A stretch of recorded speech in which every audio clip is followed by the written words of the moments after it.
اس کے چہرے پر سایہ لہرایا۔ اس کے وہم و گمان میں بھی نہیں تھا اسے شادی کی پہلی رات یہ تحفہ ملے گا۔ یہ آپ کی منہ دکھائی اور میری آزادی کا پروانہ۔ اسے خاموش دیکھ کر وہاب نے دل جلانے والی مسکراہٹ چہرے پر لاتے ہوئے اس پر چوٹ کی۔ اس نے ایک گہری سانس لے کر پین اس کی جانب بڑھایا۔ اب کی بار حیران ہونے کی باری وہاب کی تھی۔ وہ سمجھ رہا تھا وہ واویلا کرے گی، روئے گی، ایسا مت کرو، مگر اس کا پرسکون چہرہ اسے اور بھی غصہ دلا گیا۔ پین دیں۔ جب اس نے کچھ دیر پین اس کی جانب نہیں بڑھایا تب رادھا نے اپنی پرسکون نگاہیں اس کی جانب کی۔ وہاب نے خاموشی سے پین اسے دے دیا۔ رادھا نے تیزی سے سائن کیے۔ بس اتنی سی بات۔ بڑے پرسکون سے اس نے پیپر واپس کرتے چہرے پر دلکش مسکراہٹ سجائے اس کی جانب دیکھا۔ اس نے جھپٹنے والے انداز میں پیپر واپس کیا۔ وہ کیوں اتنی پرسکون تھی اسے سمجھ نہیں آ رہی تھی۔ رادھا اب کی بار مزے سے کچھ گنگناتی ڈریسنگ ٹیبل کے پاس آئی، اپنی جیولری اتار کر سلیقے سے رکھی۔ آئینے میں نظر آتے وہاب کے عکس کو دیکھا جو اب بھی حیران و پریشان سا بیٹھا تھا۔ پھر وہی پیپر دراز میں پھینکنے والے انداز میں ڈال کر دھپ دھپ کرتا ہوا وارڈروب سے کپڑے نکال کر واش روم کی جانب بڑھ گیا۔ اپنی ناقدری پر ایک آنسو رادھا کی آنکھوں کے گوشے پر ٹھہرا جسے بے دردی سے اس نے صاف کر کے خود کو مضبوط بنایا تھا۔ جو بھی تھا آخر وہ تو ایک لڑکی تھی، نرم گداز دل رکھنے والی، جس کی چند خواہشات بھی تھیں، مگر وہاب نے جس طرح اس کی ذات کی نفی کی تھی وہ اس کی خواہشوں تک رسائی کیسے حاصل کرتا۔ جیسے ہی وہاب باہر آیا رادھا نے اپنی چیزیں سمیٹ کر کپڑے لیے واش روم میں بند ہو چکی تھی۔ باہر آئی تو وہ مزے سے بیڈ پر لیٹا تھا۔ کمرے کی لائٹس آف ہو چکی تھی۔ رادھا بھی چلتی ہوئی آہستہ سے بیڈ کی دوسری جانب بیٹھی۔ یہاں ہرگز نہیں سوئیں گی آپ، وہ غصے میں پھر سے بھڑکا۔ میں آپ کو پہلے بھی باور کروا چکی ہوں کہ یہ کمرہ اب میرا بھی ہے۔ فضول میں سینٹری ہو کر میرا دماغ خراب مت کریں۔ مزے سے اس کے غصے کی پرواہ کیے بغیر وہ تکیہ اٹھا کر لیٹ گئی۔ وہ بھنا کر اٹھا۔ ادھر صوفے پر لیٹو چلو، بے دردی سے اسے اٹھا کر کہا۔ اب کی بار وہ بھی غصے میں اٹھی۔ میرا خیال ہے میں آنٹی اور انکل کے کمرے میں ہی سوتی ہوں۔ دوپٹہ اپنے کندھوں پر درست کرتی وہ اٹھی۔ فضول کا ڈرامہ کرنے کی ضرورت نہیں، میں آپ کو پہلے ہی اپنی پسندیدگی سے آگاہ کر چکا تھا۔ پھر یہ سب یوں نارمل انداز میں آپ کیسے لے سکتی ہیں؟ اوہ مگر میں نے بھی آپ کو بتایا تھا کہ یہ ناپسندیدگی آپ کی جانب سے ہے، مجھے اپنے ماں باپ کی بات کا مان رکھنا تھا۔ سو رکھا، اپنے مسئلے کا حل آپ خود ہی ڈھونڈیں۔ کندھے اچکاتی وہ واپس اپنی جگہ پر بیٹھی۔ دوسری شادی کی اجازت بھی دے دی اور کیا چاہیے آپ کو؟ سر دوبارہ تکیے پر رکھا۔ آپ کی موجودگی مجھے اس کمرے میں برداشت نہیں۔ وہ پھر اسے آرام سے لیٹتے دیکھ کر بولا، صبح آنٹی اور انکل کے سامنے یہ مسئلہ رکھوں گی، وہ آپ کو بتا دیں گے کیا کرنا ہے۔ اس نے پھر وہاب کی دکھتی رگ پر ہاتھ رکھا۔ وہ سمجھ جاتے تو بات ہی کیا تھی۔ خیر مجھے کیا، جہاں مرضی لیٹو، آپ کا وجود میرے لیے کوئی معنی نہیں رکھتا۔ غصے میں کروٹ لیٹے پھر سے اس کی انسلٹ کی، یعنی میرا وجود کوئی معنی نہیں رکھتا، پھر جہاں بھی لیٹوں آپ کو کوئی ایشو نہیں ہونا چاہیے۔ نیند پوری کریں تاکہ کل سے پھر طنز کے تیر سیدھے کر سکیں۔ اپنے نام کی ایک تھی۔ مزے سے اسے جواب دے کر دوسری جانب منہ کیا اور آنکھیں بند کر لی۔ یہ اطمینان بہت تھا، انکل آنٹی اس کے ساتھ تھے، جو بھی کر لے وہاب اسے اس کی حیثیت سے نہیں اٹھا سکتا تھا۔ یہی اطمینان اسے پرسکون نیند میں لے گیا، جبکہ دوسری جانب اپنی نفرت انڈیل کر وہاب بھی بے سکون اور بے چین تھا۔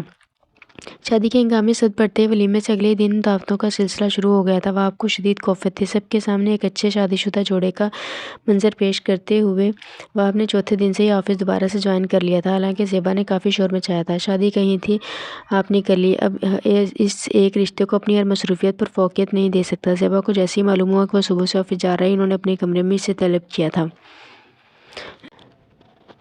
وہ جھنجھلائے انداز میں ان کے سامنے بیٹھا ان کے سوالوں کے جوابات دے رہا تھا۔ وہاب اتنی پیاری تو ہے وہ، تم پھر بھی اس کے ساتھ خوش نہیں؟ شادی کے دوران وہ یہی سمجھ رہی تھی کہ ابھی غصے میں ہے، بیوی کے ساتھ چند دن گزارے گا تو ٹھیک ہو جائے گا۔ صرف خوبصورتی کسی ازدواجی زندگی کی کامیابی کا راز ہوتی تو کسی خوبصورت جوان لڑکی کو کبھی طلاق نہ ملتی۔ اس کی خطرناک حد تک کہی جانے والی سنجیدہ بات پر ان کا دل دہل کر رہ گیا تھا۔ کیا کرنے والے ہو تم؟ انہوں نے دہشت سی اس کی آنکھوں کو سنجیدگی کو دیکھا۔ بے فکر رہیں، طلاق نہیں دوں گا، مگر ہر وقت اسے اپنے سامنے بھی برداشت نہیں کر سکتا۔ کم از کم آفس جا کر تو اس عمر رسیدہ خاتون سے جان چھوٹے گی۔ وہ نفرت سے بولا۔ واہب انہوں نے محبت سے ہاتھ تھام کر اسے سمجھانے کی کوشش کی تھی۔ بچی نہیں ہے وہ، مجھ سے 5 سال چھوٹی نہیں 5 سال بڑی ہیں۔ بھائی کے کیے کی سزا مجھے ملنی تھی، مل گئی، اب کہیں تو اپنی مرضی کی زندگی گزار دیں۔ وہ غصے میں ان کا ہاتھ جھٹک کر کمرے سے نکل گیا۔ آفس سے واپسی پر وہ جان بوجھ کر جم آ گیا۔ وہ چاہتا تھا جتنا وقت اسے میسر ہے وہ گھر سے باہر ہی گزارے۔ جم میں داخل ہوا تو سب نے اسے مبارکباد دی، بے دلی سے چہرے پر مسکراہٹ سجائے سب کی مبارکباد وصول کی۔ پھر اپنے جم پارٹنر کی جانب بڑھا، کیسے ہو بھائی؟ سنا ہے بھابی بڑی ہیں تم سے؟ اس نے سرسری سا سوال کیا جو وہاب کو کسی تازیانے کی طرح لگا۔ صرف منہ پر اتفاق کیا۔ راڈ پر ویٹس لگانے لگا۔ دھیان رکھنا، بڑی عمر کی لڑکیاں کبھی روب میں نہیں آتی بلکہ شوہر کو نہ صرف بچوں بلکہ غلام کی طرف ٹریٹ کرتی ہیں۔ وہ مزید آگ بھڑکانے کا کام کر کے مصروف ہو چکا تھا۔ اس کی بات پر وہاب کو رادیہ کا رویہ یاد آ گیا۔ وہ واقعی اس کی کسی بات کو خاطر میں نہیں لاتی تھی۔ ویٹ اٹھانے میں مشکل ہو گئی۔